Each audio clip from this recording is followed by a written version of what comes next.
Basoka, emirembe gy'abaseka bakabasoka sigera obulantenda guno muteri yajja kulembera ng'akyalimu ebirungi tenda guno muteri yajja tetekanya n'ekituwa omusingi tenda guno muteri mazima nsoosekerageranya n'emmanya ekituufu tenda guno muteri kelero guno mazima tenda guno muteri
Ayisa abasajja awangale.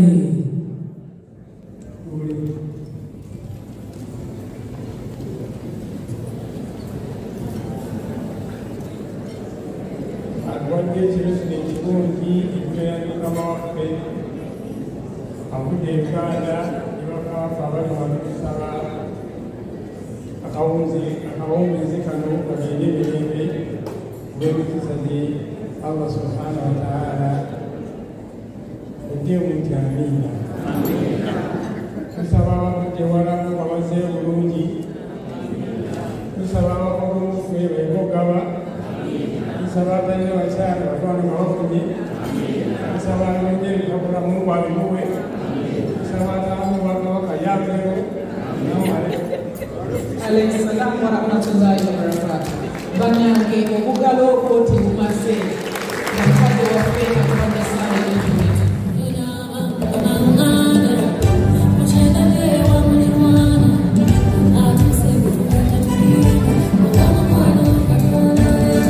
Yabanagera twogera okwaniriza ekikulo kino abazinyi baffe nga webatugulira wamazina kati banyumirwe tubawe ku bugalo.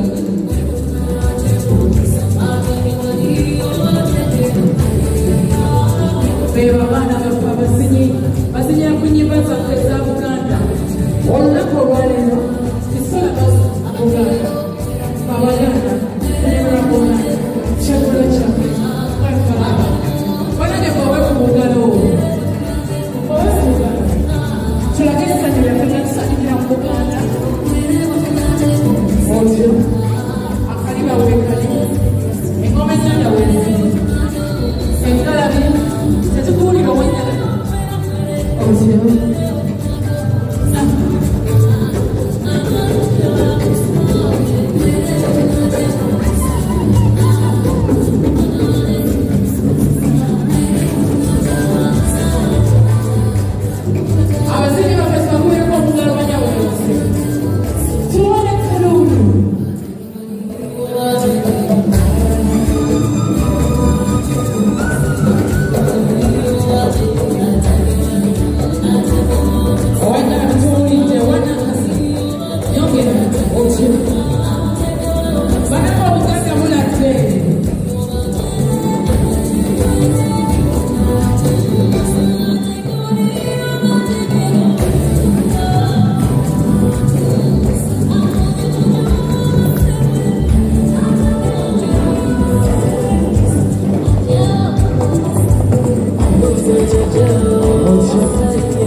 atutuuzizza wano olwaleero afuuse ow'ensonga Reverend Kiyaga, omukungu atwala eddembe ly'e Manchester. Mukama waffe kino kyokoze kiyitirivu era nga obubonero otutte buyitirivu tetumanyi abanaatwala bbendera omulundi guno kye banaakola.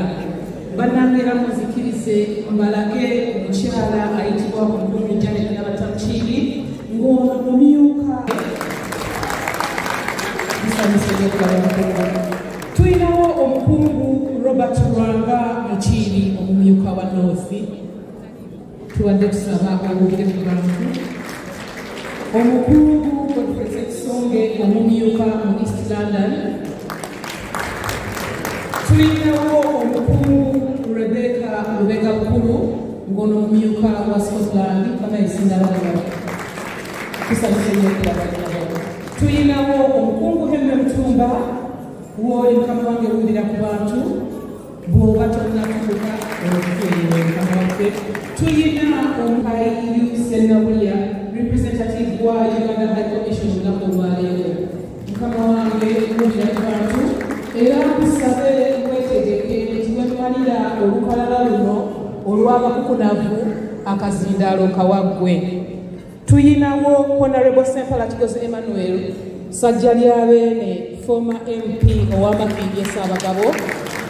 Ate era nga sinnava waggulu, munzikirize mbanjulire ow'ekitiibwa eyawummula emirimu gya Ssaabasajja Kabaka naye ng'ate era tukyamukozesa okutuwa amagezi, ow'ekitiibwa Dr. Ronald Lutaaya. Bannange oyo ye yatambuza ekintu kino era Mukama waffe Ssaalongo Kijuka bwe yaddira mu bigere. N'olw'ensonga eyo nga DJ Sheikh bw'otuwaayo akayimba akasenenkerevu, mbadde nsaba representative of the Uganda High Commission ojje obeeko kyotaaga abantu.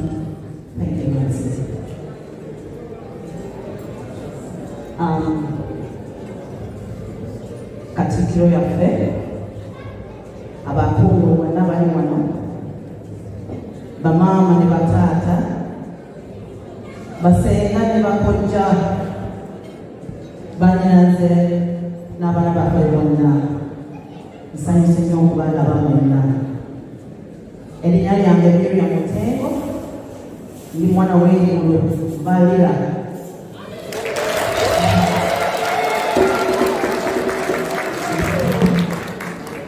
Naye mwebale nnyo okukkuza Buganda. Nsaba musonyiwe njogere mu Luzungu kubanga Luganda lwange lugete. Amina.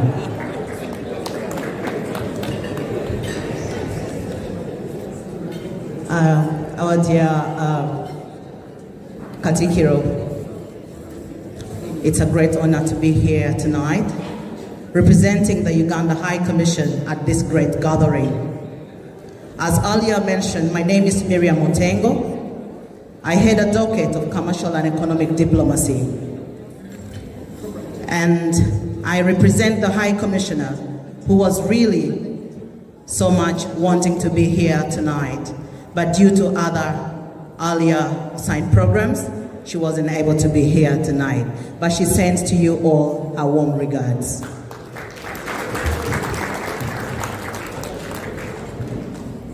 As a representative of the government in the United Kingdom, I would first of all like to appreciate the leadership of Buganda in the United Kingdom. We've got so many reasons as a people to thank Buganda Kingdom.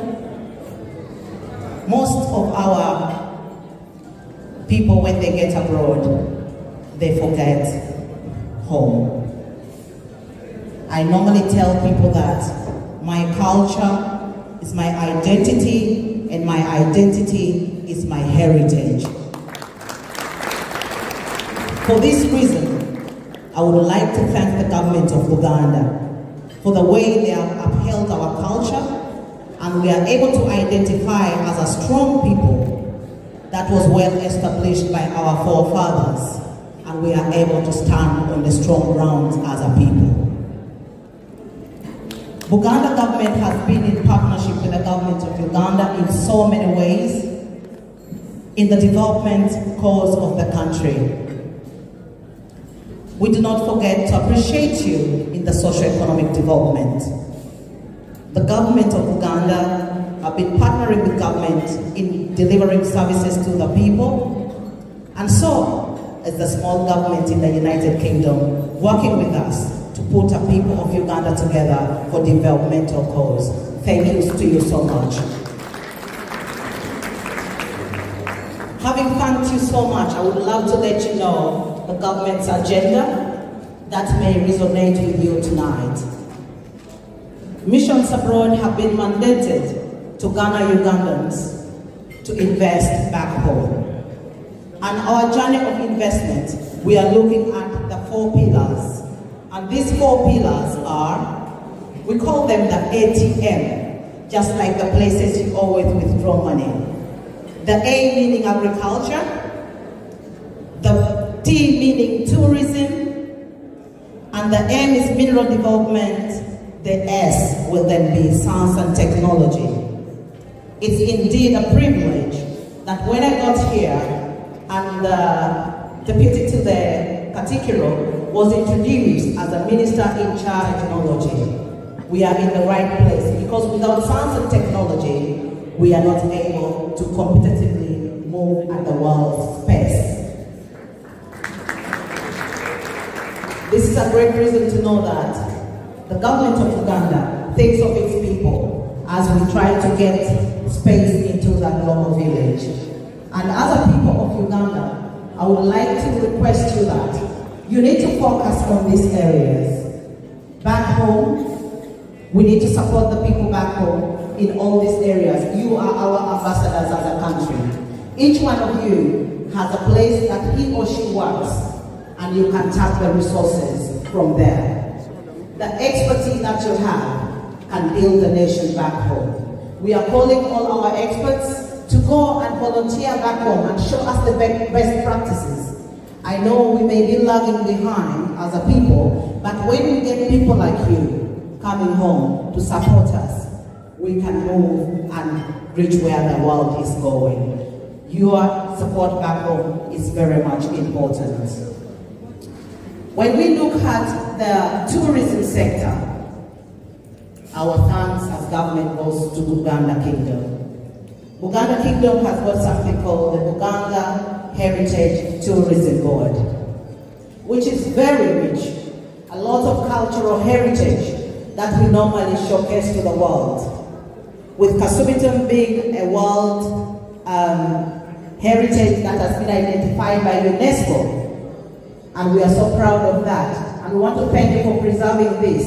It's not only for people of Uganda, but it's for a nation as a whole. So I want to thank you so very much for preserving history and moving on so that our children and children's children can bear our history as well. In the areas of mineral development, all of you are called to come. Uganda is a country gifted by nature. You all know right from the soil of Uganda. Our soil is not the kind of soil that's found anywhere in the world. In Uganda, you can do commercial agriculture without adding anything to the soil. It's open for you. Elizabeth, who was earlier the MC here, is doing well in agriculture, and Lizzie, we want to thank you very much because you're a good example of the Bakumi of the table.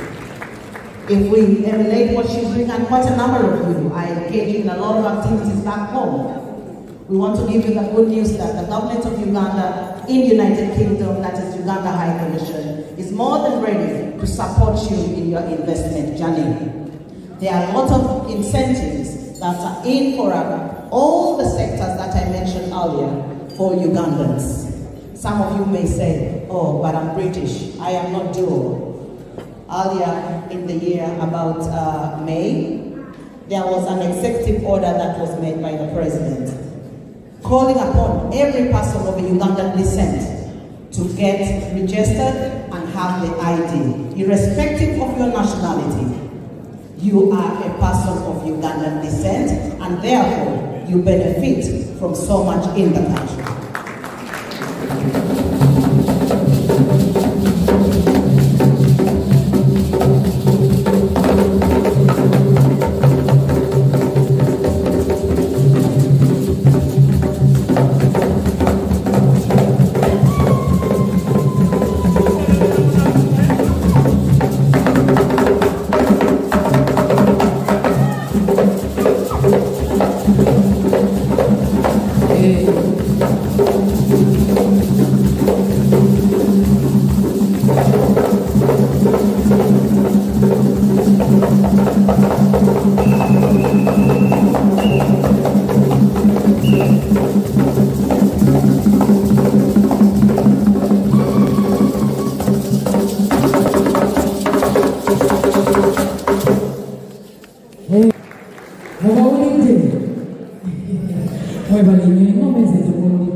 Ssaabasajja Kabaka wangaale.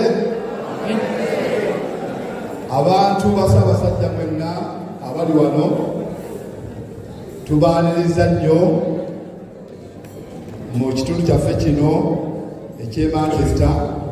Ssebo omugenyi waffe omukulu omumyuka wa Katikkiro asooka ow'ekitiibwa Profesa ate nga mukenkufu Twaha Kawaase Kigongo, mukama wange omubaka wa Ssaabasajja ow'ekitiibwa ennyo Ssaalongo Geoffrey Kibuuka n'omukyala, abamyuka bannange bwe tuweereza nabo emirimu gya Ssaabasajja, abakungu bonna abali wano n'abaami ba Ssaabasajja, ssebo n'alinnya n'abalangira n'abambejja bonna abali wano, twagala okubaaniriza mu kitundu kyaffe wano n'engalo zino ze mugenda ate mmwe okwekubira ez'omwanguka nga tubaaniriza.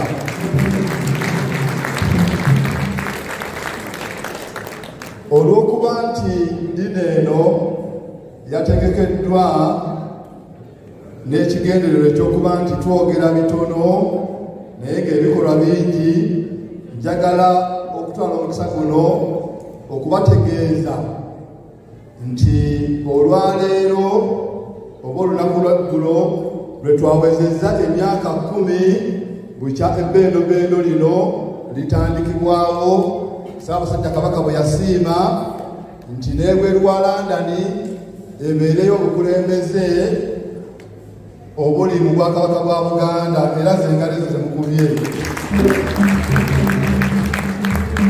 Era Ssaabasajja mu kusiima yampa bannange bempeereza nabo nga be basinga okukola, naye nze omulimu gwange gwakubba sho ng'olwaleero. Eyo ssebo ow'ekitiibwa ye ttiimu gyempeereza nayo bwe bakola ennyo ng'ate nze nziba sho naye nga tukolera wamu mu ngeri ey'okuba nti guno omulimu tegwalisobose olw'okubeera bokale kibadde kya nsonga okubeera nga mubamanya, era tubasaba bambi bwe mubalabirako bonna mubanneebalize, nange oluusi beebaza ne binsobera naye nga babadde basula batunula. Mukulu Alani ali luddawa kubanga ali ku mulyango yayingiza abantu. Omwami oyo ye muwanika waffe era yakoze sitting arrangement eno, buli omu n'amutuuza mu ngeri yamutuuziza, naye ng'abadde asula atunula ebiro byonna.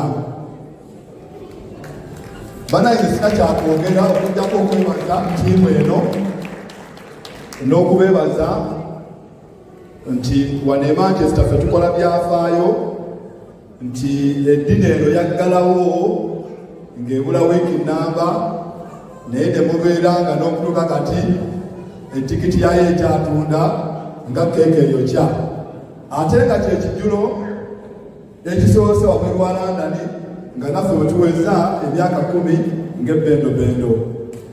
Mu kaseera kano atuma omukulu Tabagamaga ssebo mukama wange badde nsaba ow'ekitiibwa Ssaalongo Kibuuka ojjeko wano mukama wange otukolere omulimu ogusembayo ebisinga byonna bye nnalyogedde biri mu katabo kano, naye olw'obufunda bw'obudde Ssaabasajja Kabaka tumuyita maaso moogi lwa nsonga nti buli lwalaba omuntu oba omwami oba omukyala oba omuzaana ng'akola emirimu ng'alina omutima oguweereza, ng'alina omutima gwa Buganda obutafa, ng'amusiima, ng'ayita mu mitendera ate egyegatta ku ttiimu eno eweereza. njagala okwaniriza Dr. Edward Muteesa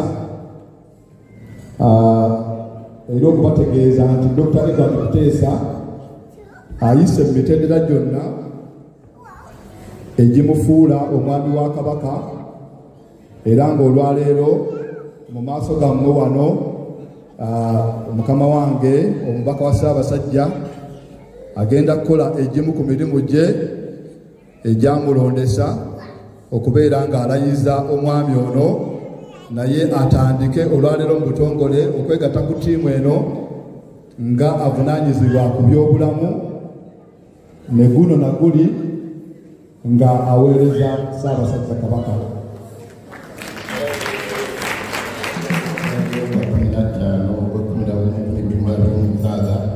maaso g'Akatonda ne mu maaso g'abayivu mwenna okutuukiza obuvunaanyizibwa obukwasibwa leero nga mpeza ku lukiiko lw'omukungu atwala ebbendobendo lino erya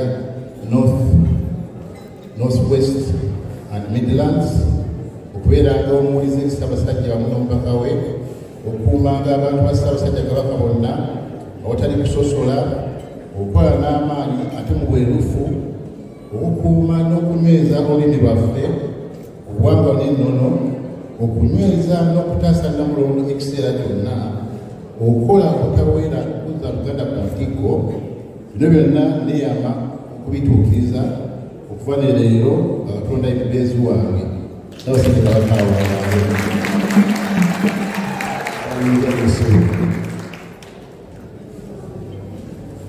mukama wange agenda kukola omukolo ogw'okwambaza omwami wa Kabaka ekyambalo eky'obwami, naye ng'ekyambalo ekyo ssebo tekitegeeza kunyuma bunyumi kokka, nekitegeeza kukola na buweereza. Ate obwami ate omusana tayinza kulya bwami. Ssebo mukama wange, ssebo Dr. Muteesa tukeezayeza kubanga wasiibidde okuba nga gwokulira ekitongole ekyo Bendobendo ne Manchester. Tukwagalira buwanguzi Ssaabasajja Kabaka wa Buganda.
Woli owumire ku bantu mu ddakiika ntono nnyo ate tudde ku kirala.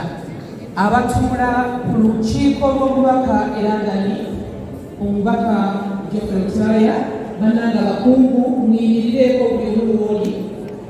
Reverend Eroka, abakungu tulinawo bangi nnyo, ndowooza bannaye mubalaba bali sayidi eyo. Abakungu b'olukiiko lw'omubaka mu London n'abamika be, bannange muzikirize mbalaga abantu. Tweyanziza nnyo, tweyanzenge. Kaakati mukama wange omugenyi waffe omukulu, nsaba onzikirize nkuloopere nti bw'otabeera tulina mikwano mingi nnyo, era nga mbadde nsaba the group from Rappan Sons, will you all stand up please and wave so that you can be recognized? Sebo mukama wange Bebantu abatuyamba ennyo okusaba Uganda abamaze emirimu gyabwe egy'oku nsi wano ne bazzibwa e Uganda. Bakugirizibwa musimbi mu kintu kya Rwanda tebateekangako era n'omukolo ogw'okutongoza olugeekya be babomyemu omutwe. DJ, thank you.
ensengeka naye engalo ezo tezimala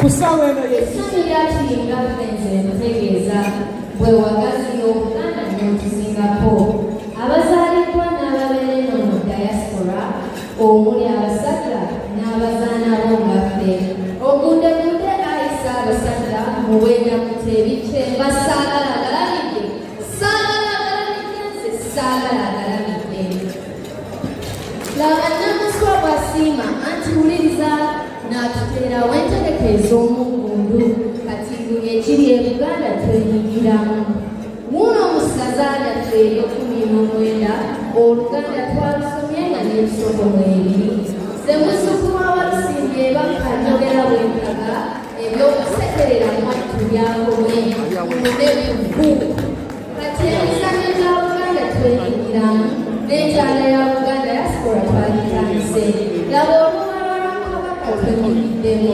nandetovaale ebizito twaliteekayo marine nomina kinalekakinza omutendeke olumu kyenvanziramu olwakabaka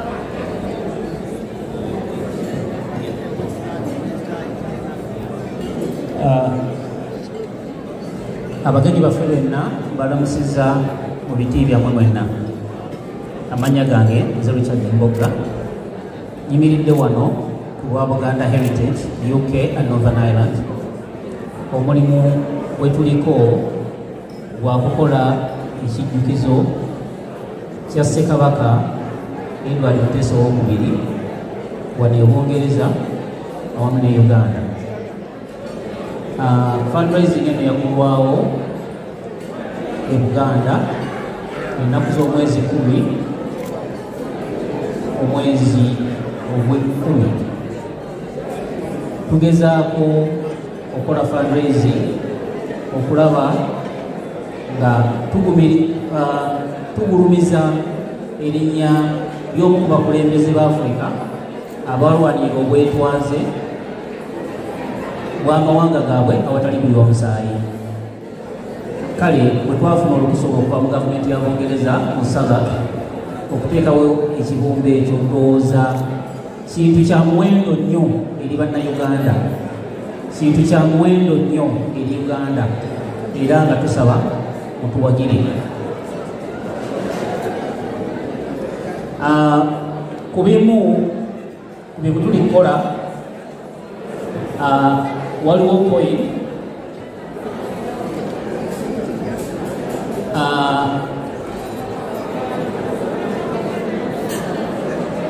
makinga emyaka 10 egy'amazaalibwa ga Ssekabaka Muteesa agaliwo omwaka oguwedde.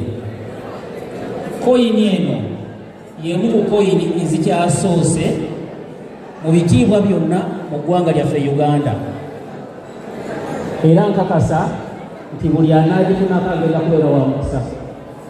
Koyini zino baziyita limited edition.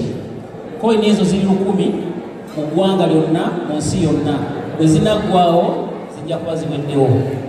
Omuntu agula koyini eyo egenda mu bitabo ebinajjukirirwangako wane waffe ne waffe e Uganda.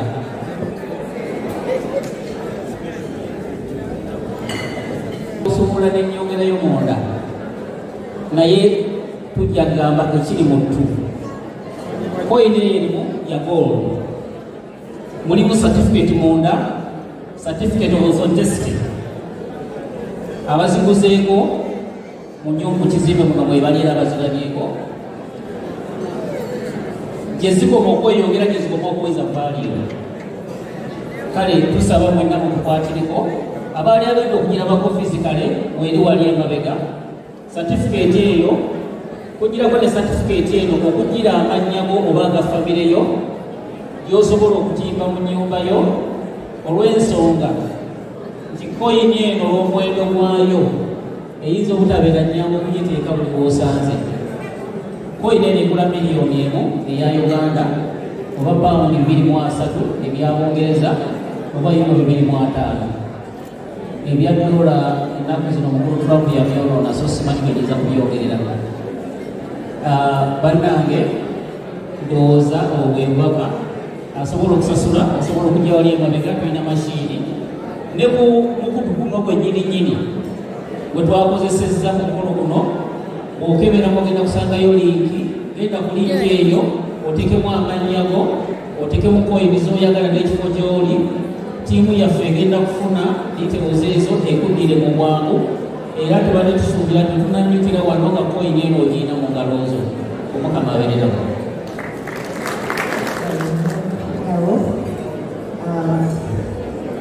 omugenyi waffe omukulu Profesa Twaha omubaka wa Ssaabasajja Sarah Godfrey Kibuuka abamyuka omubaka abakungu abaami Bassaabasajja ababeemiruka abalangira n'ababejja abaami n'abakyala all protocols observed. Ndi maaso gammwe wano nga musanyufu nnyo olw'okuba nti ngenda kwanjulayo bannange bano benkunda banyumiridde nabo betuweereza nabo omulimu ogw'ettendo bwe twenyumirizaamu ennyo sebo Profesa Twaha tiimu eno gyenkwasaganya naye omulimu wa Ssaabasajja ogw'ettendo okuweereza abantu ba Ssaabasajja okuzza abantu ba Ssaabasajja Mukama baba tujje ku maaso nga tulema nga tutangira okuzaayira ku mawanga. Nina kukyusaako mu Lungereza for the benefits of my partners. The team here before me, before you, next to me, are the amazing team that I work in partnership with across UK. We have 5 teams. First next to Mr. Moebia is Papa John. Papa John, actually, I'll give him the mic to introduce himself and greet you briefly because yayingira mu bika by'Abaganda era ow'ekitiibwa beginning of this month yamuwa ekika n'amanya gy'agatumbulira. Next to him is my partner. Thank you. Next to him is John Kennedy. He has done an amazing job in Manchester. John Kennedy, Michael Kennedy, I beg your pardon. Michael Kennedy heads the Great Manchester Funeral Services, and he has done an amazing job in Manchester. Please give him a round of applause. He has supported the community greatly. He has not only do we support the community, do we take the last call when one loses a loved one. It's a time when one is very vulnerable. But the team here does an amazing job and we thank you so much. And this is all the team, the face of Manchester, the face of the team, the funeral directors in Manchester. As Rap & Sons, I'm very privileged to partner with another team that weren't able to be with us today, called the Hipton families who are based in West Midlands. Also, we have another team that couldn't make it today, based in Sheffield, called the JK Knights. These are the team that answer your call when the families are most vulnerable. But not only do they do a service, but they are sponsors to most events. They answer calls outside the call of duty. They've supported us so much. Several OHTV, several Professor, Saba Okwantulia Akensuso, Mwami John Alice, who is Mwami Sem Gavinao, Kennewood. Remember your plan? Alvin, who is Team Crips, has traveled all the way from London. We've been working in partnership for the past 8 years. We have supported the London community. We have gone beyond the call of duty. Several Professor Walo COVID, we were the first company that supported the Ugandan community. Our boosters during the COVID. We did only again here in London and Scotland. Naye tiimu eyatwala ebintu ewa Ssaabasajja twaweereza taaka z'amazzi ewa Ssaabasajja ne tuteeka mu masomero ag'ebweru gyenva mu masomero ga Ssaabasajja ne tuteeka taxes ne sanitizers mu malwaliro ga Ssaabasajja. Naye omukulu ono John Harris yatuyamba nnyo. We thank you so much. Sebo mu kaseera kano abakulu bano mbagazizza Obuganda kubanga nze ndi mukyala Buganda n'ennono zaffe era sebo nze kulembera obuwangu n'ennono wano UK. Tusazeewo ng'abakulu bano mbanyonyodde okuddukirira omulanga gwa Ssaabasajja nga tugenda kubeeranga tukolekitinga ssente buli branches zaffe 5 nga zigenda mu Kabaka's Funds. Era tubadde tusaba abakulu abalina teams ezo bajja bazituwe. Tugenda kutandika n'olwaleero okukolekitinga ssente ezo. Tujja kuleeta ssente ezo mu buli Kabaka's dinner zetukolekitinze mu different branches. Several professor abakulu bano bakkiriza okukolekitinga ssente zino ku branches zaffe 5. Tulinawo nnya right now tugenda kukolekitinga nga ssente zino nga zigenda mu Kabaka's Fund era ssente zino tujja zipresentinga ku Kabaka's dinner. That is for London, Papa John. One for Manchester, the West Midland, tujajua omwana wa Ssaabasajja atwala Surrey and Sussex, mwana kasewo balinyo. One for South Sheffield, Mukulu Mutumba, omwana wa Ssaabasajja atwala Kent and Dover, Jago receiving that's for Sheffield. Tuinawo. That is for Manchester. But this is the big face of Manchester. Which was Michael Kennedy. I keep calling him John. So these teams, they're going to be stationary at their offices, and the funds collected in these teams will be going to Kabaka's Fund, and they'll be brought in on Kabaka's dinner.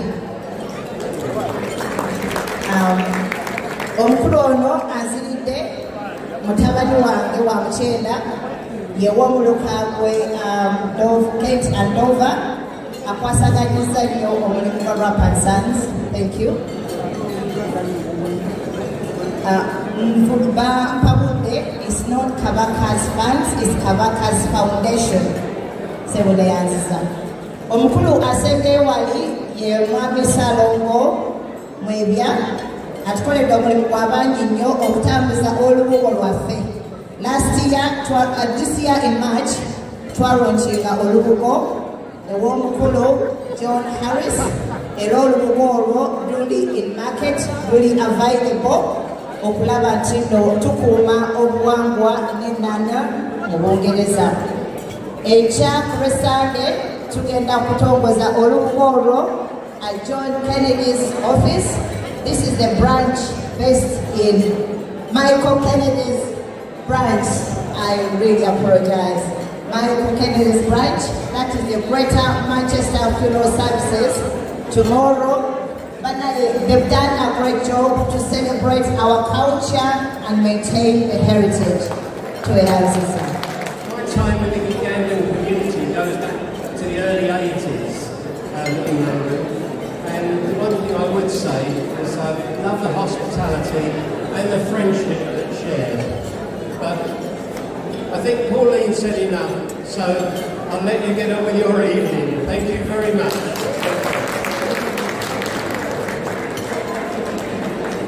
Thank you so much, Rap & Sons, for that presentation. Please feel free to take your seats. Thank you. Our Rap & Sons, mwebalinyo mwebalire ddala. muwuliddemu awo nga bayimusa olugoye lwaffe olw'olubugo era bagenda kuluteeka awaka we batera okuwumuliza abantu baffe ababa.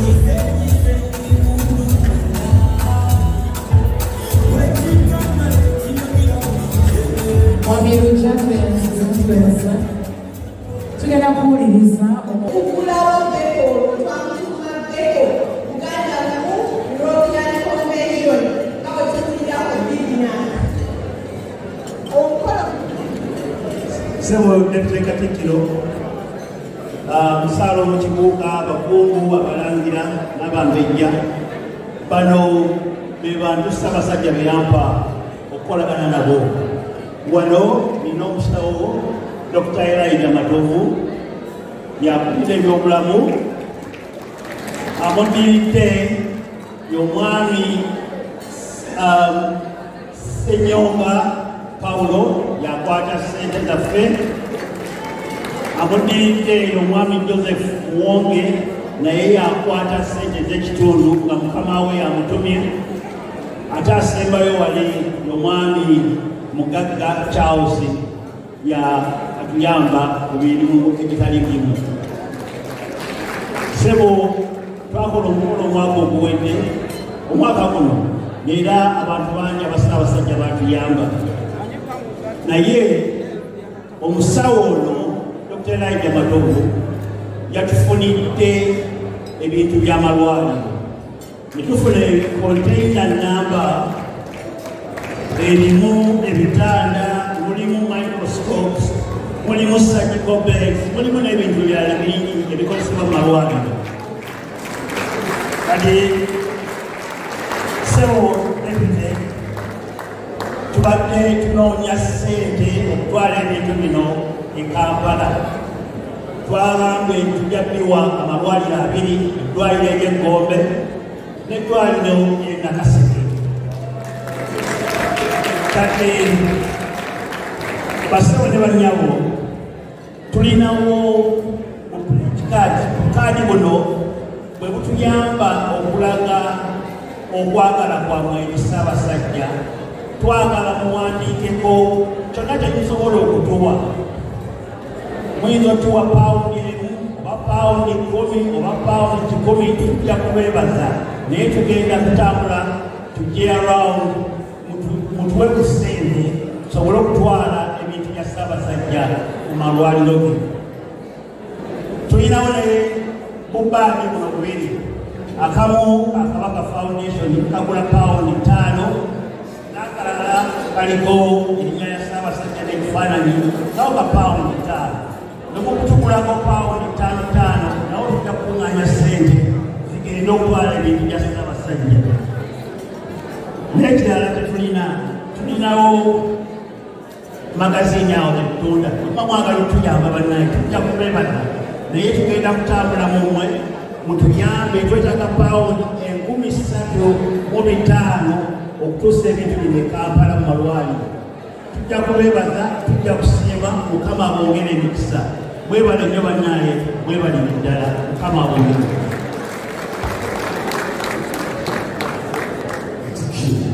okuba ng'ali naffe njagala tuyire tukubye muganga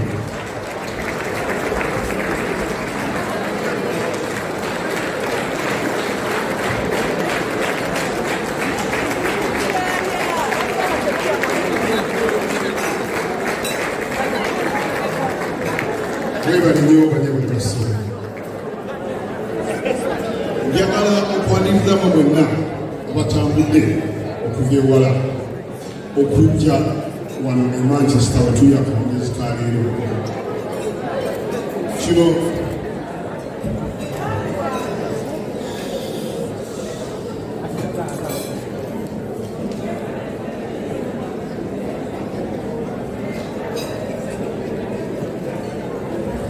balega nti njagala nnyo okwaniriza ku kyeggulo kino olwaliro kibadde Manchester kyeggulo kisookedde ddala nga tuva mu London ne tujja ebweru mwebale nnyo mwebale ddala okutindika ne mujja ne tubeera wano akawungeezi ka leero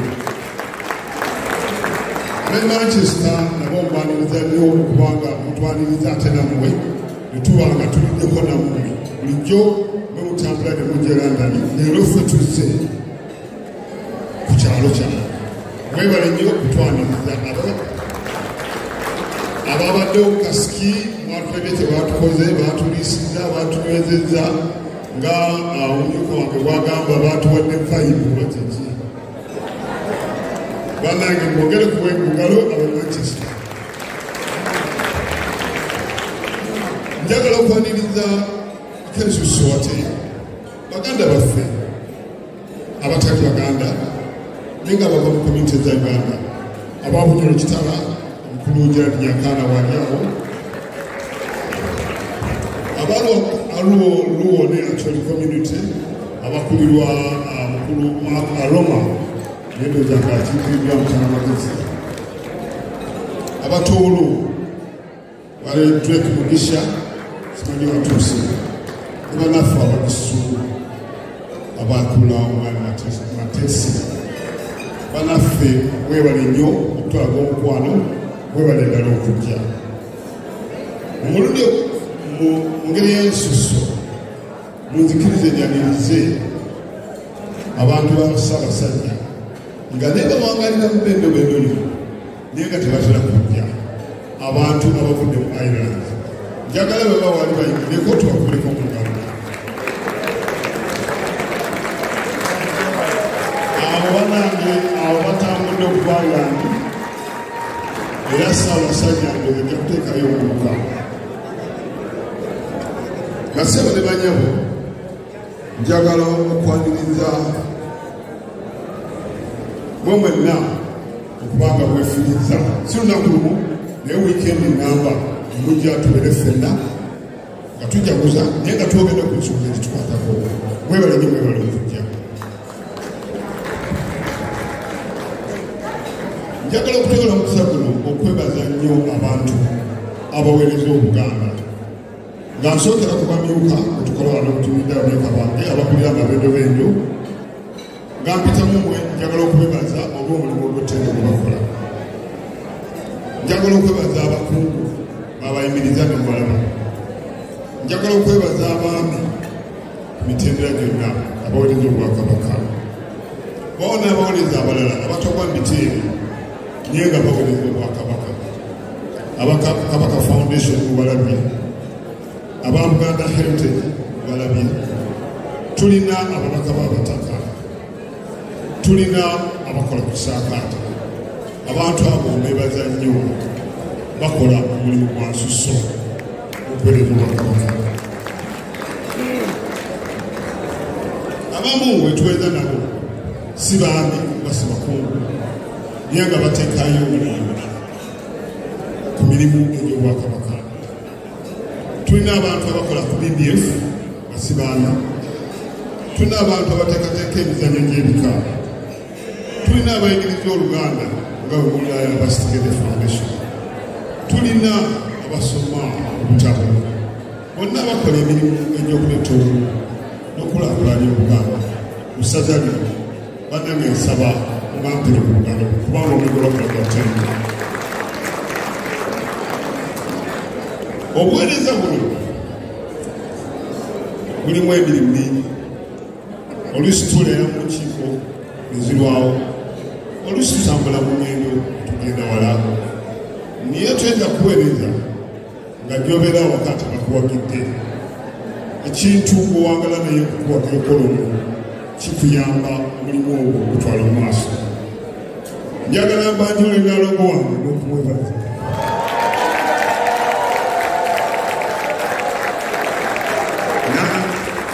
naalongo oyo agumikiza enkiiko oluusi zibeera nyingi n'okutambula kubeera kungi naye mu kutambula okwo tuweereza obubaka Obwakabaka naalanga ebale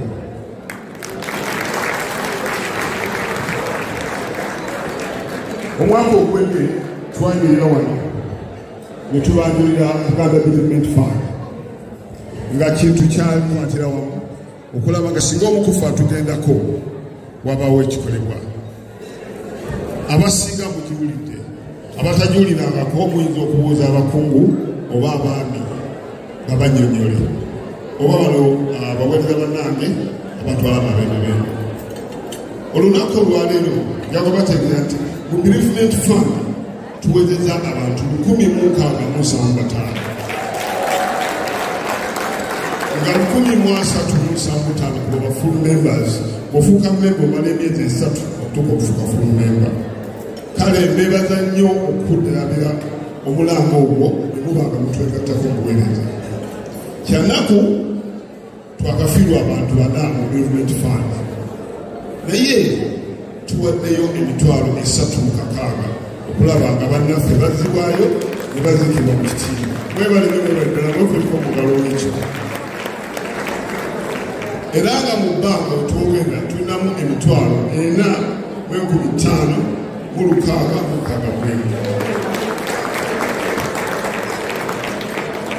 Twabasuubiza tujja kuba beerufu, ebitabo tujja bibalaka, naye tubakubidde bwe tukola enkiiko mujje mubeemu nammwe mwebeerufu byammwe. Ate neegatta ku Bereavement Fund, nsuubira ku mmeeza kw'otudde kuteeka okubaako omuntu agimanyiiko obubuuzi abatagimanyi mututuukirire wano tuye abaweereza bangi ddala omukufu asobola gikunyonyolako. Basaba ne bannyabo munzikirize enjabulejabule omwaka oguwedde twalina tababiruka mukungu sekretary gyawegeddeko eyasookera ddala mu Europe nga yatula mu ssaza erya North London. Mwebale nnyo okujjumbira omukolo. Twalina emisinde gya Kabaka ku lukiiko egibaddeko, twalina abantu abasuukira ddala ebitaano. Mbeebaza nnyo okubanga era mwajja mu mirimu naffe. Tulina emisomo egibeera ku nzu egy'abavubuka abaami. Mwebale nnyo okubanga mugijjumbira. Omwaka guno ogujja tulina ebirala bingi bye tujja nga tubanjulira, bye tujja okuba nga tubanjulira. Banange ensonga ya olwo abajogeddeko nja kusooka okubeebaza. Olubuwalo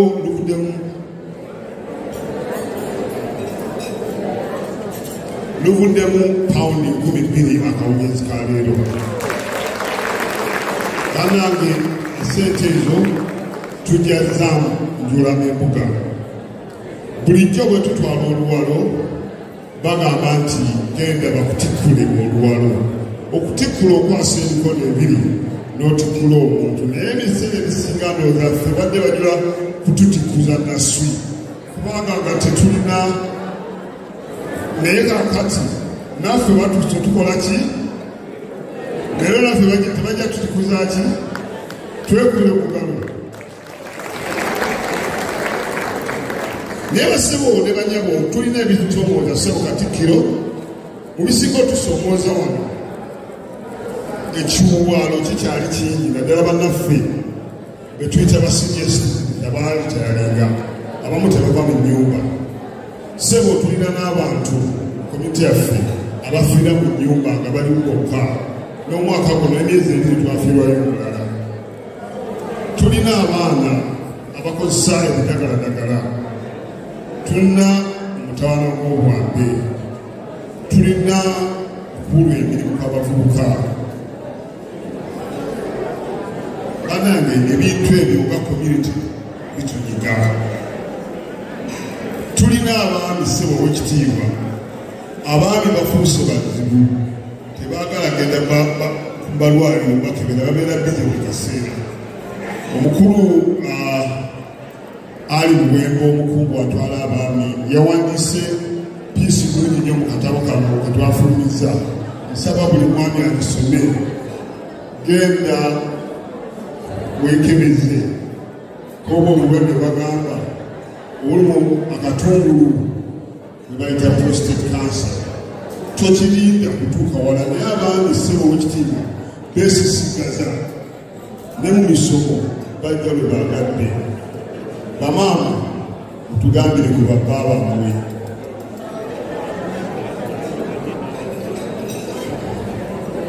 Mu community eno ssebo ow'ekitiibwa tulinamu abakugu bangi naye okusingira ddala tulinamu ba social workers n'abasawo muli ba doctors bannansi n'abasawo ab'engeri endala nnyingi. Tusaba mmwe abalina obumanyirivu n'obukugu bwe mwasomerera mujje mutwegatteko tuweereze Obuganda. Okuweereza Obuganda teweetaaga kubeera mwana, teweetaaga kubeera wakitiibwa, teweetaaga kubeera mukungu. Tulina abantu bangi nga bwe mbabudde abakola mu BPF nga si baami. Tulina abantu abakola emizannyo gy'ebika gye mulaba abasinga okuweerera si baami ne bantu bannakyewa. Tulina abantu abasomesa Oluganda nga bwe mulaba sitegedde nga mulaba akatabo ka Mukungu Mwekirabu si baami. Ssebo owekitiibwa tulina ne leediyo wano puroguramu ya leediyo gye tuyita agafa mu ssaza.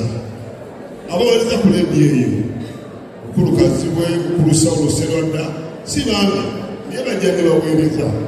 Kale tusaba nammwe oba gy'oli bonna kyoyinza okugattako jangu tibule ffenna tuweereze Obuganda.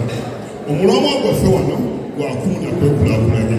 Tetuyinza kubeera bumu ng'emirimu gyonna tugamba nti tulekere bali bananga omulango ogwo sabukuliriza. Ssebo mu ngeri eyo tuba n'empaka z'olulimi Oluganda era bannanga bataaliwo twalina omukisa nti Oweekitiibwa omugenyi waffe omukulu yaliwo ku mpaka ez'akamalirizo mu katabo kaffe oba mu kibiina kyaffe kye twatuma Mukungu Muguluma Luganda Club. Mukungu Muguluma yasookawo omu ku basookawo enkola eyo era yabbulwamu okusoma ekitabo kuno.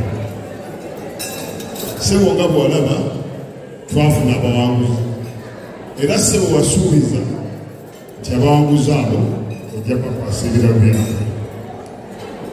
Ssebo bwe naba mpunzika nja kuyita mpite ojje obakwasirira naye kansooka okuyita abatesitesi ba Mukungu Muguluma Luganda Club bajje basome abawangula ebirabo n'ebirabo babireete.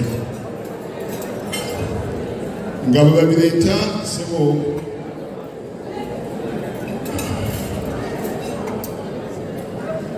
abakulu abo nga bwe bajja munzikirize ntwala omukisa guno okwebaza nnyo omumyuka Reverend Kakiyaga musajja wa Katonda abuulira enjiri naye ate bw'ava mu kubuulira enjiri n'akuba abantu ba Ssaabasajja banaye mulabe omulimu gwakoze. Ekyono kizibu kubanga oluusi kimutwala ne gy'atandigenze naye ng'alina okukola ki kunga.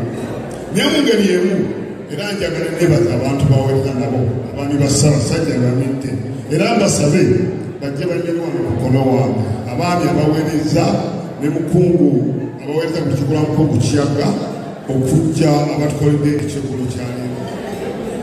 Bendera tugigaba omwaka guno omwaka oguwedde twava mu North London abaali ku kyeggulo bendera tugikwasa ne Manchester era obuli babukoze tebabukoze weekokalo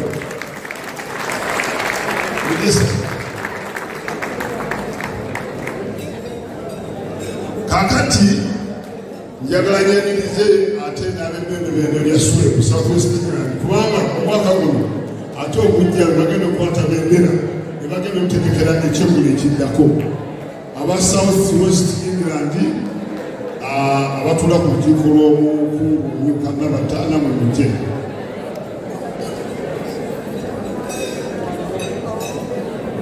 Kati njagala okutwala omukisa guno ate Omukungu Kiyaga akwase Mukungu Nabata bakole obugalo bwe bagala tekera ddiina y'omwaka ogujja naye mulaba ebisobye tiimu mukiraga obugalo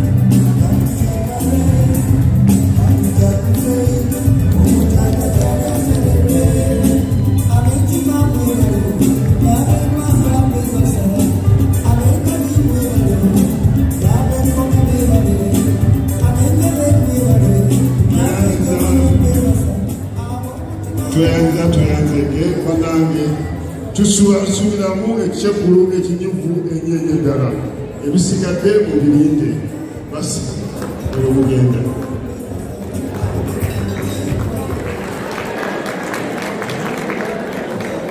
omwaka omumbejjanga kyobukwe bwoyo omwaka 2024 mukungulakere nabudde yali wakusatu omulangira gyotabula n'aba wakubiri omumbejja Esther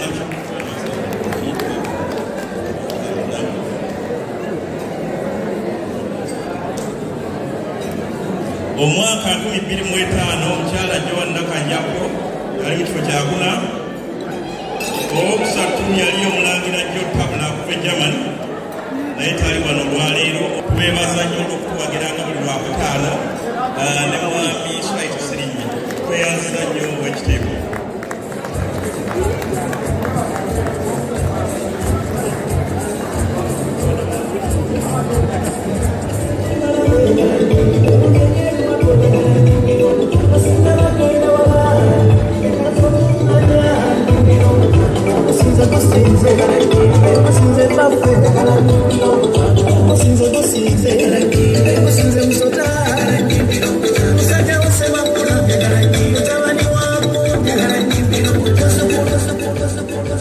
Basajja Kabaka mwenna abakuŋŋaanye wano nsaba mukube engalo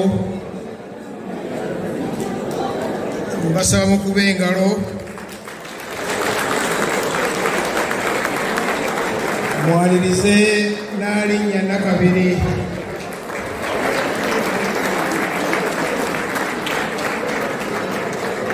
era mbasaba mukubira ow'ekitiibwa Geoffrey Kibuuka Ssaalongo wabuno ow'ekitiibwa yawumula Lutaaya bakitaffe mu Katonda bakulembeddwa Sheikh Kalantani ono abonna batwanyulidde maama akiikiridde amasala olw'empasa yaffe tusaze okulaba abalangira n'abambejja abali wano tusaze okubalaba onerebo Sempola Kigozi oyo njagala tebwongera engalo ez'enjawulo atuula ku lukiiko lwa Muteesa the First Royal University mukubira engalo za Muteesa the First Royal University Council ate twakafuna jata n'olwekyo yunivasite yeetondodde so tweyanziza okubalidala kujja Bungereza abaami ba Kabaka mwenna abali wano ku ntegera egy'enjawulo mbakubira engalo naye njagala mususeemu eza Reverand Omukungu Kiyaga ezo tezimala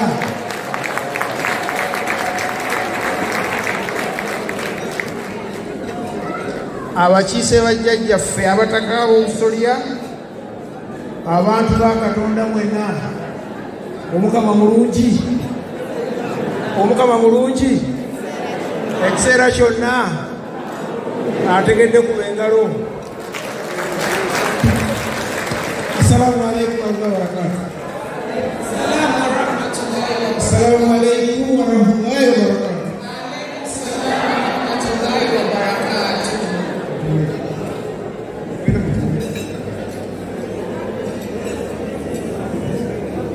bannange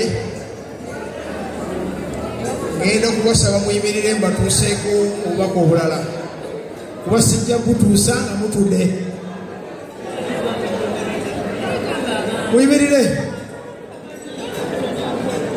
obubaka bwengenda okutuusa si bwange si bwa Katikkiro si bwa gavumenti ya Kabaka bwa Ssaabasajja Kabaka nkiddemu obubaka bwani nga temukuba ngalo z'abeeru muzongere eziwulire abali embere mulekeraawo kati mwetulire muli bakukisanga abali Bwengo nti neetisa obubaka bwa mirundi 3 neetisa obubaka bwa Ssaabasajja Kabaka neetisa obubaka bwa gavumenti okulemberwa Katikkiro neetisa obubaka obwange kale abaafa baapapa ne basobola kubeerawo ku mukono kansooke ne Bwabeene mirimu mu kiro ky'enkuba yafuga ennyo olw'eggulo lwajjo mbanja eggamye ngenda okulaba essimu ewuluguma Alhaji konze wampa Ssaabasajja watuuse atuuse abantu baffe abawangaalira eyo batumidde nnyo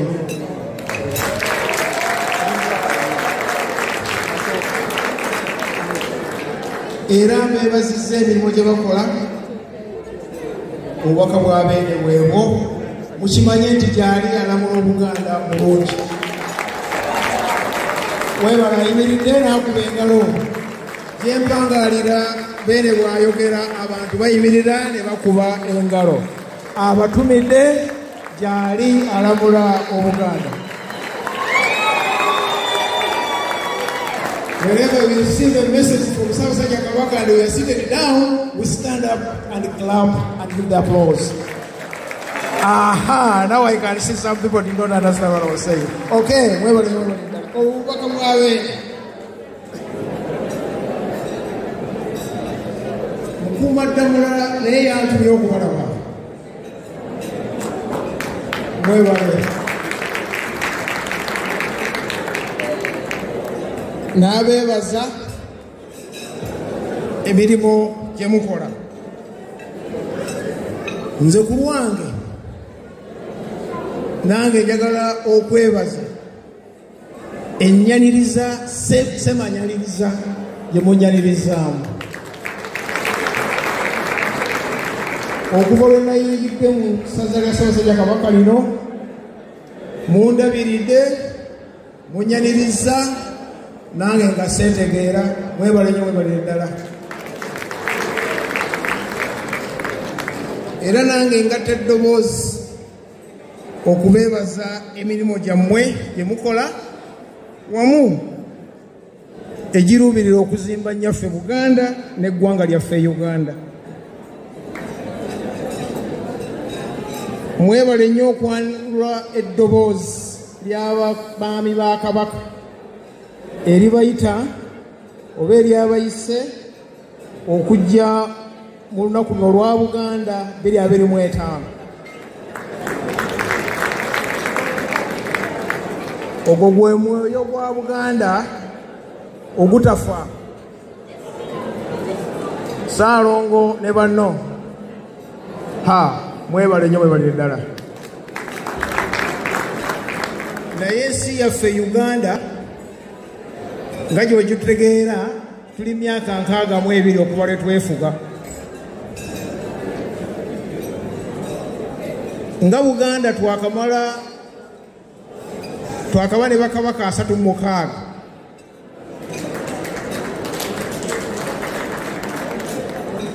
Ebbanga eryo lyonna ery'emyaka 9 nga tukulemberwa bakabaka baffe, ensi yaffe ebadde amatoobuta nga yeegombesa, eyatuusa n'okuyita eyali prime minister wammwe wano Sir Winston Churchill n'agiyita the Pearl of Africa, eddulu lya Africa. Abakulu abo beegomba nnyo, baali batambula ne mune Roosevelt yali president wa America, baatambula ensi ne tewali gye baasanga nsi eyeeteeseteese etambuza emirimu gyayo, erabirira abantu baayo obulungi, etambuza enfuga ennungamu nga Buganda. Naye muwulire kino, twafuna akasambatuko mu 1966 ng'ennaku z'omwezi 24 Meeyi Ssekabaka Muteesa II bwe baalumba olubiri lwe ne tufuna okudobonkana. Ebyenfuna byaffe byadde emabega okuva olwo ng'Obwakabaka bwa Buganda. Ensi eyali eteredde yafuna akayuuguumo. Awo nno neebaza Nnaalinnya Lubuga akulembeddemu omulimu ogw'okulaba nti tufuna ekijjukizo mu kibuga London ekya pulezidenti wa Uganda eyasooka nga si mulala ye Ssekabaka Muteesa II. Ekyo kikulaga amaanyi ga Buganda. Akayuguuma ke twayitamu katukosa anti bagamba akugoba tabulako kyakola ki kyakusuuza. Bingi byafa, bingi byawambibwa, ebizimbe n'ettaka n'ensalo zaffe zaabuzaabuzibwa, naye twebaza Beene Ronald Mwenda Mutebi II tibwamala okutuula ku Namulondo emyaka okuvaayo eyo nga tumaze emyaka 27 nga tetuliiwo mu 93 akoze bingi. Mwebala bakumidde Ssabasajja mu ngalo. Wabula gakyali mabaga, bingi tubituuseeko naye gakyali ki mabaga. Awo enziramu okubasaba ti bwe mufunanga amaloboozi nga gayise emmaami ba Kabaka nga gabasaba okukwasaako Ssaabasajja Kabaka mujjumbiranga.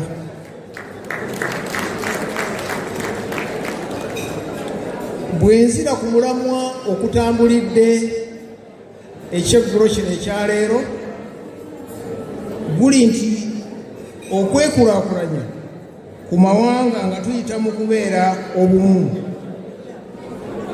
Mulamwa gusimbye bulungi nnyo mu Nnamutaayiga waffe strategic plan ey'Obwakabaka bwa Buganda.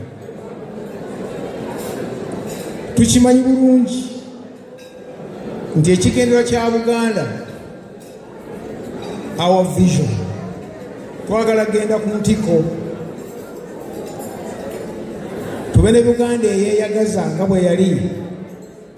Tetujja kugendayo okuggyako nga bye tukola tubikola mu bugenderevu tutuukeyo.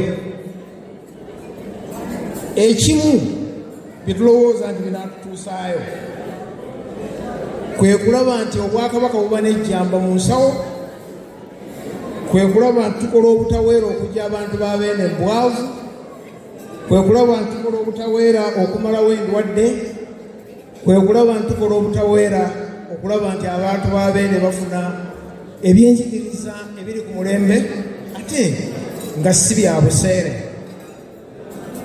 Awo twebaza Beene nti buli kisaawe ebintu byonna byonna ebyo tulinamu omukono era alina kyakoze. Bwe tugenda mu byenjigiriza, Ssaabasajja Kabaka abirimu okuviira ddala ku ssomero erya Nassale paka Muteesa the First Royal University. Tewali ddaala watalina mukono. Bwe tugenda mu byobulamu, Kabaka Foundation mugirabye wano. Abagambye tulina emikwano egyatuwadde ebintu tulina okubitwala mu malwaliro. Ebyo nakulafuubana kwa Ssaabasajja Kabaka. Era ng'ayita mu gavumenti ye, Ssaabasajja Kabaka azimbye amalwaliro. Enteekateeka zaffe katwakola 3. Buli ssaza twagalamu eddwaliro gajja kuba amalwaliro 18. Okulwanyisa obwavu, enteekateeka tuzirina era zitambula. Mwanyi terimba, abali wano abasinga mwalumwa ku kawuka ak'emmwanyi ku makya ng'ogenze ku kibira okunoga emmwanyi kwe twasomera ffenna eggomba ewava abalungi gyenva ategeddewo eggomba kyekyo akawuka ak'emmwanyi ako akaatulumanga ku makya ne tufuuka tulegeesa tuli baprofesa mwanyi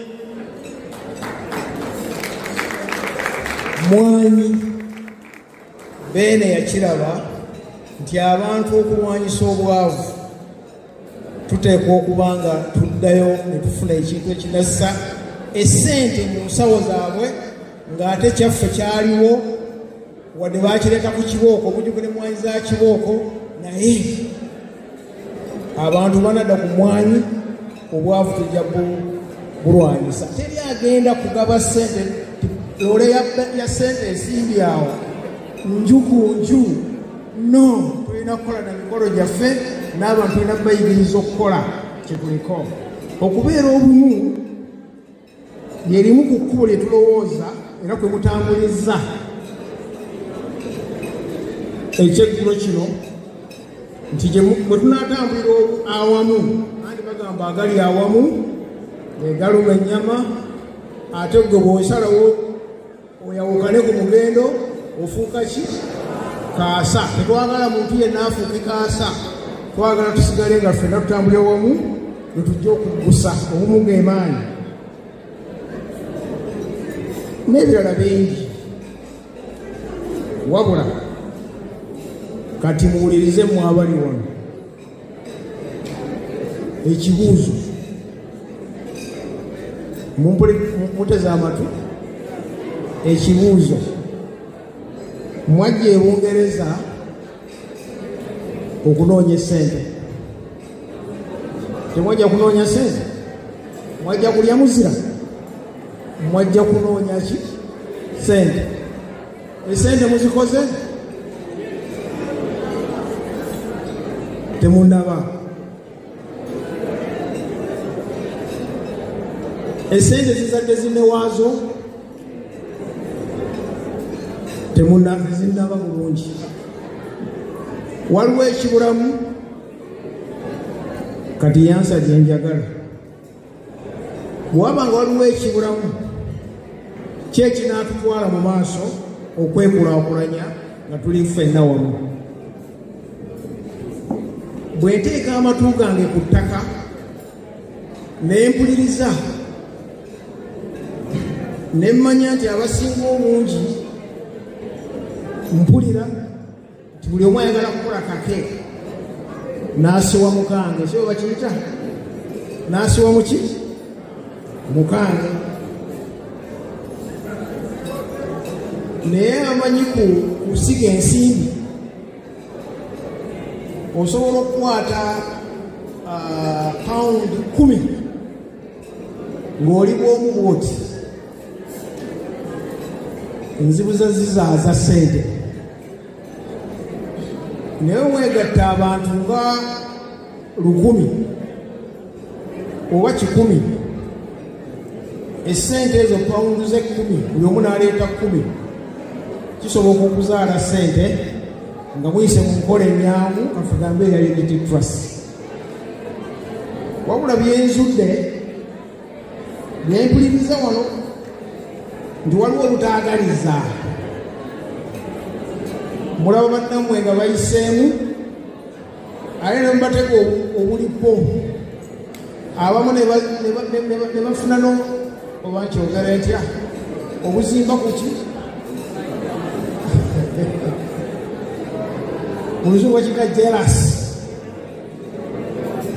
tugewemu ensaalwa tukolerere wamu bwe tunaakwatira awamu tujja kutuuka ku liyengedde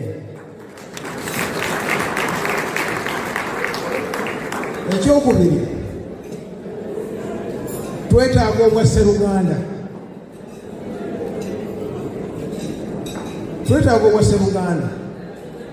tulina ekitugatta ng'abaana ab'enjeru abantu abali wansi wa Ssaabasajja Kabaka kitugatta obwa Sseruganda. Wano waliwo abantu bangi olwanaku lwajjo nna gye nabadde nimbabuuza mukikola mutya n'oba neyika nga 10 mu London muno nga wajja buzzi mukikola mutya bwa Sseruganda bakulembeza bibagatta ne basobola okituukako. Naffe tulina ekitugatta, tulina okukinoonyerezaako tukyesigeko kitutambuze ng'abantu b'abeena abali wano olwokuba tuli bantu baganda. Ekirala ekinaatuyambako okwekulaakulanya nga tukulakulanira wamu obwerufu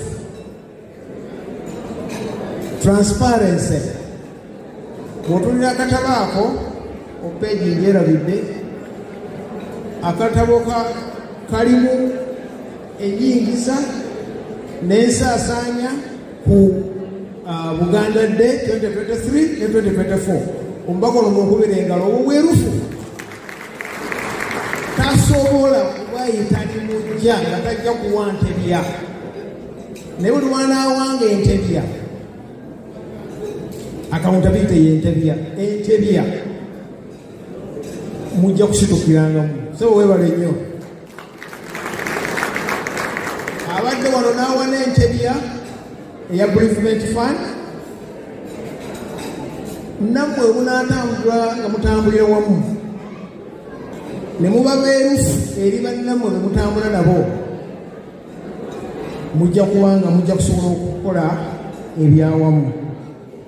Bwe munaagatta obwongo bwammwe n'obumanyirivu bwammwe nakyo kijja kuyamba.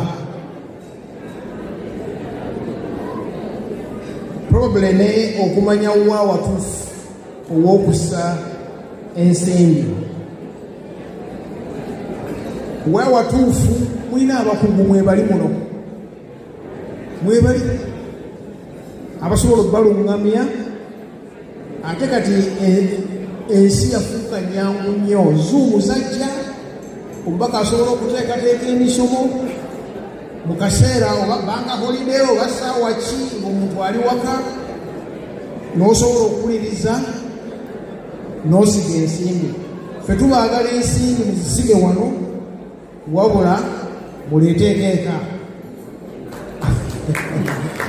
muleeteeko eka neka temulagajjalirayo wadde eka naye waliwo obulipo buno wayi bulipo bw'eka okusinziira ku kikyendaba n'amagezi gembawo okusobola okumuvuunuka. Tulina ababbi n'abakumpanya, eka tulina abaki ababbi n'abaki.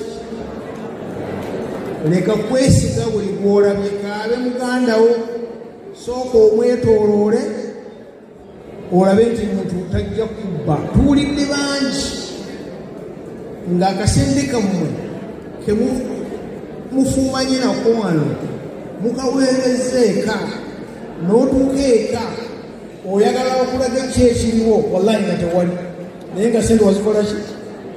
Obwo bubbi. Abo babbi mubeetegerezenga nnyo ali munabawa sente. Eka waliyo amateeka naye oluusi gakola kifuula nenge, oluusi gakola ki? Omuntu eyandibadde omutuufu ogenda okulaba ate nga kooti zisalidde ebikyamu. Awo nno weetegereze nnyo balooya ki, kubaleka gamba nti byonna obimanyi. Waliwo abantu nga bo baabisoma. Balooya ki bw'oba okozesa togwa mu katego. Ebulange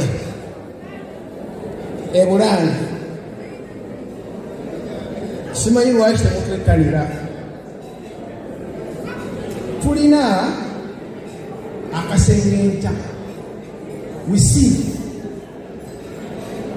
obwakabaka bwa Buganda tukolagana ne bannamikago abawerako, naye tova eri buvira ogamba nti ogenda kukolagana naffe. Nedda, ffe tulina erinnya lyaffe ng'obwakabaka bwa Buganda eritagwa bbeeyi. Abali wonna badde babuuza nti abange eddagala ly'amaanyi baliyita batya, mwena mwaŋŋambye kologeti wadde ate badde mutegeeza close-up. Tutegeeza kologeti yakolera ki? Erinnya lye. Sabbuuni ow'obuwunga buli omu bamuyita omo wadde si omo. Petrol station zonna baziyita sheero wadde nga si seero. Kubanga zakola ki? Buli bukulembeze bw'ennono baagala okuyita obwakabaka. Naye obwakabaka buli buki? Bumu. Kubanga twakola ki? We have a name. We have a brand. A brand that only appreciates, it does not depreciate. Therefore, we sweat that brand. Brand eyo tugikozesa. Abantu bangi bagadde okukola naffe. Naye wulira kino. Bw'ojja nti oyagala kukolagana na Bwakabaka. Wallahi mbakakasa. Tetumala gagenda na muntu. Tulina kye tuyita partnership unit. Tukubuuza ki ky'oleeta ku mmeeza. Abakungu gye bateekawo. Ne tukutambula okuva ku A paka ku Z. Nga tebannakulindira wano. Mutweyune. Beena alina gavumenti. Beena alina abakungu. We shall advise. Tujja babulira ekituufu ekyokukola. Abantu bonna abakolagana naffe tubayisa mu unity. Abantu bonna abaagala okukolagana nammwe wano nga bagamba bakolagana na Bwakabaka mubazeeka. Bajjeeka tumale okubasunsula ajje ne bbaluwa oba nkiddemu. Abantu bonna abaagala okukolagana nammwe wano nga bagamba nti baagala okukolagana bavudde mu Bwakabaka bajjeeka. We do. We do. Evaluate them. We do. Assess them. We are professionals. We run a professional institution. Temukkiriza kubaka.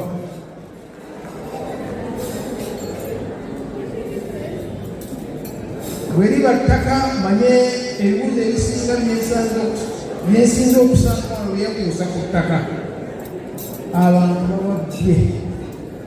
Banaye bababbyeko sente zange kuki? Ku ttaka. Ndi wamukisa nti ndi Antone wa Ssaabasajja Kabaka mu Buganda Land Board. Ndi wamukisa. Lwaki tojja butereevu mu Buganda Land Board n'omanya ekituufu toyita mu bakayungirizi? Nkwegayiridde tuuka butereevu ogambe nti fayiro yange yeeno. Omwami yenna owa Buganda Land Board akuzaabuza walayi buleete wange. Yene yasiima ng'oggyeko obuweerukuluko wa Katikkiro, nvunaanyizibwa ku kuddukanya emirimu, nvunaanyizibwa ku tekinologiya, nvunaanyizibwa ku buyiiya n'obwerufu Bwakabaka bwa Buganda. Kaakati omwami yenna gy'ali kebagiramu bwe kati mumuleete nti ono omukozi wa kino yakoze bw'ati ng'olina bwinowo mumuleete. Tokkiriza togenda kuba ku geeti ya Bulange tuuka butereevu mu Buganda Land Board. In fact, you don't need an appointment to see me. No. You don't need an appointment to see me. Jangu buzi nalinnya ennyonyi nzirayo bweruti nkulaba nti ye nga tugenda mu Buganda Land Board. Obanje ogende bingi.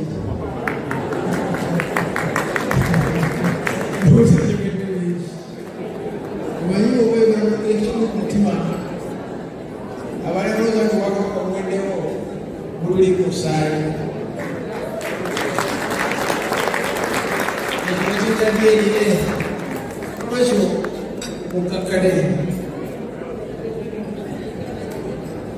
Njagala kumaliriza nga nziramu okubeebaza okuwagira abaami ba Kabaka. Maama afudde mu Netherland tukwagaliza buwanguzi byonna gye bali emuli. Bingi ebyogerwa mu mutimbagano bingi naye muyiga okusunsula muyiga okolaki okusunsula olina access kawaasa lwaki yagala okulirakulira amakyamu kusaabasajja kabaka osobola okumbuuza uganda yesterday he was speaking to me nze mukakyamu nawe yiga okusunsula kikugende nga tonakyogerayo kituufu muyige ebiki okusunsula oba lwoyo aluwa neere lwoyi nabamona omwana oyo akaliddawa aluwa wefumbe omwana agenze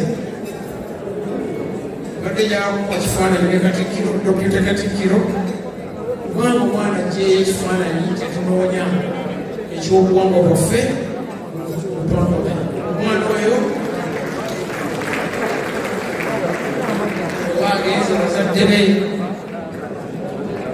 tubeebaza olw'okuteeka obulungi mwebalenge mwebalire ddala tubasaba abaana bammwe mufune ekyokuyiga mu royi namamone obefumbe abaana bayigenye olulimi lwabwe kusaanawo olulimi lunaasaanawo olwobwongo bwaffe kolaki kusaanawo naye mubayigirize bamanye emirandira gyabwe kituufu balina obutabo mumyufu simayo obwakalaki balina obutabo bwa wano naye balina omusaayi gwa buganda obutafa amajjukize eka bamanye obuwango bwabwe nenono zaabwe ebalinyebalire ddala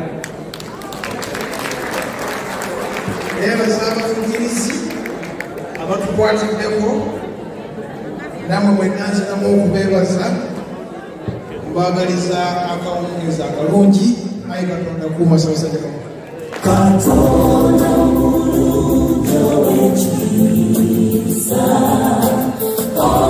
otubere mukama otununulekeni ifage